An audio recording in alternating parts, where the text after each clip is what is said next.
Bonjour à tous, merci de nous rejoindre pour Ici l'Europe. Nous sommes cette semaine à Bruxelles au Conseil européen à l'issue d'un sommet déterminant pour l'avenir du Brexit. En effet, un deuxième accord a enfin été trouvé entre les 27 et le Royaume-Uni. Nous recevons aujourd'hui l'un des dirigeants concernés par ce dossier et puis tous les autres également. Beaucoup de thèmes abordés, l'élargissement, le budget, la composition de la future Commission européenne. Et nous sommes avec le Premier ministre croate, Andrej Plenković. Bonjour, merci d'être avec nous. Bonjour, merci pour l'invitation. Votre famille politique en Europe, c'est celle du Parti populaire européen, dont est membre votre parti, la HDZ, une formation conservatrice, l'Union démocratique croate. Vous êtes donc Premier ministre de Croatie depuis 3 ans, avec des priorités européennes en tête de votre agenda. Faire entrer la Croatie dans l'espace Schengen et dans la zone euro. Alors, au mois de juin, votre nom a circulé dans les couloirs de Bruxelles comme celui d'un candidat de compromis pour prendre la tête de la Commission européenne. C'est finalement l'Allemande Ursula von der Leyen qui a été désignée. Alors évidemment, le feuilleton du Brexit, on s'y intéresse toujours, même presque tous les jours, on va dire, avec un rebondissement de dernière heure, juste avant le sommet, un accord qui est conclu, un accord que vous qualifieriez comment exactement ? D'abord, je voudrais féliciter notre négociateur, Michel Barnier, aussi les représentants du gouvernement britannique, parce que cette saga, si je peux l'appeler comme ça, qui dure déjà plus de 3 ans après le résultat du référendum négatif sur Brexit au mois de juin 2016, nous n'a pas porté beaucoup de bien. Et maintenant, cet accord finalement qui permet d'abord de conserver le marché unique pour l'Union européenne qui était essentiel pour nous et notamment pour le gouvernement irlandais, avec le contexte où l'espace de l'Irlande du Nord reste dans le contexte de l'espace douanier du Royaume-Uni, on a trouvé vraiment une solution avec laquelle les deux parties peuvent vivre. Et ça, c'est très positif. Pour la position de la Croatie était toujours claire. Moi, j'ai dit à mon collègue Leo Varadkar, le Premier ministre irlandais, j'ai dit, Leo, une fois que vous pouvez accepter certaines modifications, il s'agit maintenant des modifications de protocole sur l'Irlande et l'Irlande du Nord, et aussi une modification de la déclaration politique pour les futures relations. Nous, les autres, c'était assez clair, assez vite, tous les autres pays ont accepté cette deal. Pendant ce temps, il y a un autre feuilleton qui intéresse beaucoup les Européens, c'est celui de leur élargissement, puisque si les Britanniques veulent sortir, en revanche, les pays balkaniques sont pressés d'entamer des négociations d'adhésion. Et coup de théâtre, à ce Conseil européen, une fois encore, la demande de la Macédoine du Nord et de l'Albanie a été refusée. Emmanuel Macron s'y oppose. Est-ce que vous comprenez sa logique ? D'abord, il faut savoir qu'il y a 2 articles de traité sur l'Union européenne qui sont un à côté de l'autre. Article 49, qui permet les pays de faire la demande pour l'adhésion, et maintenant, après le traité de Lisbonne, article 50 pour faire l'exercice comme le Brexit. Alors, un à côté de l'autre, et un débat un peu bizarre, un pays qui va sortir dans 2 semaines peut-être, et une demande de 2 pays qui ont vraiment attendu très longtemps d'arriver à ce moment où la Commission européenne, après avoir fait le scrutin pour des années, par exemple pour la Macédoine du Nord, de dire « Ok, maintenant, après tous ces critères que vous avez déjà remplis, vous ne nous semblez pas prêts pour devenir membre demain, mais prêts pour ouvrir les négociations. » Il faut bien distinguer le processus de début de négociation d'adhésion et une finalité après, on ne sait pas combien des années, un nouveau membre de l'Union. Le président français dit qu'il faut d'abord réformer ce processus qui n'a pas donné pleinement satisfaction et surtout en période où on baisse les budgets et on s'interroge justement sur le renforcement d'une Europe plus politique. C'est un débat qui existe déjà pour 30 ans. Le débat ici, qu'on l'appelle à Bruxelles, deepening et widening, c'est un débat de 30 ans. Depuis que j'ai commencé à étudier l'Union... ou approfondir l'Europe. Absolument. Élargir ou approfondir, c'est un débat déjà vu, si je peux le dire. Il faut le savoir. La Croatie est le plus jeune État membre. Nous avons entré dans l'Union 1er juillet 2013. Notre processus était long. 23 ans de l'indépendance, il fallait pour devenir membre. 23 ans. Alors, pour nous, c'était un processus très technique, très transformateur. Le pays aujourd'hui n'est pas le même qu'il était au début des années 2000. C'est un pays qui a réussi de transformer son système juridique, son économie. Il est beaucoup plus inclusif du point de vue social. C'est un pays qui a connu aussi une grosse, un exode démographique important. Absolument.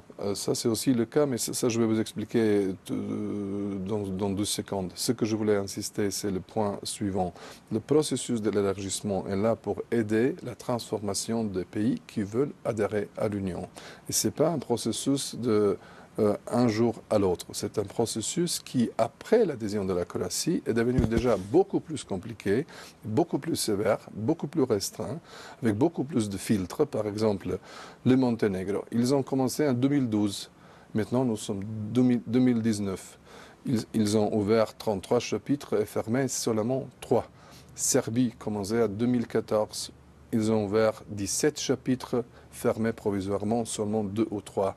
Et déjà aujourd'hui, la Serbie négocie 2996 jours. C'était la période totale de négociation d'adhésion de la Croatie. Et la Serbie aujourd'hui n'est pas encore ni à la moitié de ce processus. Ça, je vous donne comme un signal. Alors l'Union est devenue beaucoup plus stricte pour assurer que les nouveaux membres sont beaucoup mieux préparés qu'avant. Quand Jean-Claude Juncker dit que la France fait une erreur historique en refusant Macédoine du Nord et Albanie, vous êtes d'accord? Je vais seulement utiliser un argument qui, du point de vue de la logique, d'un bon sens, a raison. La Macédoine du Nord a changé son nom. Ils ont changé le nom d'État. Alors, le courage politique du Premier ministre actuel Zoran Zaev, que j'ai eu au téléphone aujourd'hui, il a eu le courage de changer la constitution et changer le nom de pays.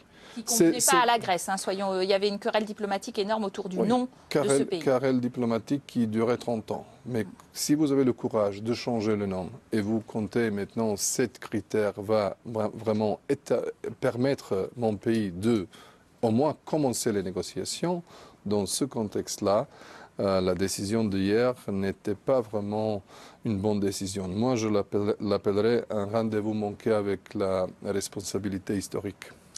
Alors, un des grands sujets qui a été abordé pendant ce Conseil, c'est évidemment la situation en Syrie avec cette offensive turque. Les 28 n'ont pas réussi à se mettre d'accord sur un embargo, mais il y aura des décisions. Chaque pays va suspendre ses exportations d'armes vers la Turquie si effectivement il lui vend des armes.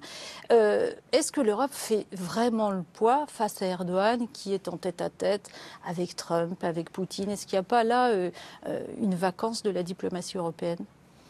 Je ne dirais pas qu'il y a une vacance. Il y avait un consensus hier très clair et très résolu, je dirais, à propos de la condamnation de cette agression qui se passe au territoire syrien et les attaques contre les forces kurdes conduites par l'armée turque. On a toujours réagi très positivement s'il y a une cessez-le-feu, s'il y a un arrêt avec les opérations. Mais ce qu'il faut savoir que pour nous, le contexte des relations avec la Turquie est assez complexe. Cette question de la Syrie ou les Kurdes en Syrie, c'est un aspect. Il y a le contexte des relations entre la Turquie et l'Union, la question des migrations, la question de contexte des relations entre l'Union et la Turquie politique et contractuelle, qui est aussi important. Alors pour nous, hier, nous étions très clair aussi vis-à-vis le Chypre. Chypre qui, effectivement, des sanctions parce que les Turcs font des forages en mer alors que c'est illégal, d'ailleurs jugé illégal, effectivement, par la justice européenne. Et là, vous êtes très ferme, en effet. Oui, on a déjà pris des conclusions sur cette question, déjà pendant le dernier conseil, si vous vous souvenez. Hier, c'était une répétition après l'intervention du président chypriote. Alors l'autre dossier, effectivement, beaucoup commenté pendant ce Conseil européen, à l'initiative de la France, il y a eu d'ailleurs un petit déjeuner de crise vendredi matin, après le rejet par le Parlement européen de la candidate française pour la Commission européenne, Sylvie Goulard.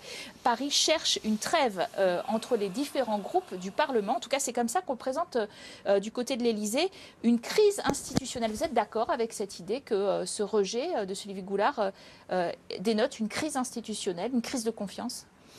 Je ne dirais pas qu'il s'agit d'une crise institutionnelle. L'effet de cette situation avec pas seulement Mme Goulard, mais il y avait d'autres deux commissaires, un provenant de la Hongrie et l'autre Madame provenant de la Roumanie. Nous sommes maintenant dans la situation où il faut reporter le début du travail de cette nouvelle commission de Ursula von der Leyen pour un mois. Alors, ce qu'il faut faire maintenant, c'est que les trois pays proposent les nouveaux commissaires, si j'ai bien compris. L'Hongrie a déjà fait. Nous attendons la proposition de la France et aussi de la Roumanie. Une fois la présidente élue de commission, Mme von der Leyen, accepte les nouveaux candidats, les prochaines sessions seront organisées avec les commissions responsables du Parlement européen. Je ne vois pas vraiment une crise institutionnelle, je vois un petit souci qui peut être réglé. Ce n'est pas la première fois quand certains candidats n'étaient pas acceptés au niveau des différentes commissions du Parlement européen. Mais alors, malheureusement. 3 candidats. Votre candidate, elle est passée de justesse aussi. Pas de justesse. 2 tiers. 2 tiers. Bon, il y avait beaucoup de commentaires, de débats sur cette candidature. Moi, j'ai regardé tous les 3 heures, il n'y avait qu'une question qui était un peu provocateur. Mais les autres, ils étaient tous très corrects. Et je crois que Mme Šuica, notre commissaire, est effectivement vice-présidente de la future commission. Je crois qu'elle était très bien. Elle a beaucoup d'expérience parce qu'elle était élue 2 fois avec moi au Parlement européen. Elle connaît très bien ses collègues. Alors, cette commission, du coup, elle va commencer à travailler avec 1 mois de retard. C'est un début quand même un peu difficile. Elle a mal démarré. Qu'est-ce que ça augure pour le reste ?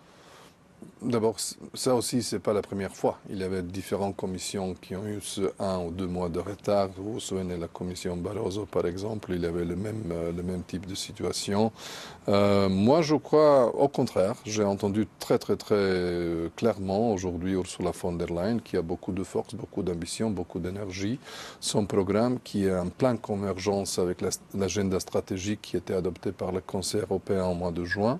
Il y a des dossiers, un que peut-être sera clôturé, c'est le dossier de Brexit, mais il y a le dossier de la perspective financière qui est essentiel, il y a les projets pour le Green Deal, il y a tellement d'autres défis qui nous attendent, l'immigration, la sécurité, assurer assez de moyens pour la politique agricole, assez de moyens pour la politique de la cohésion et vraiment faire les vrais pas dans la direction d'être dans le cœur de la 4e révolution industrielle où le numérique est essentiel pour l'innovation et la concurrence des pays de l'Union. C'est comme ça que je vois les efforts de Mme von der Leyen. Moi, je suis très heureux qu'elle a accepté de, pour la première fois, d'une manière expressis verbis, donner aussi à la commissaire croate la responsabilité pour la politique de la démographie, parce que moitié des pays de l'Union européenne ont des difficultés avec la croissance naturelle.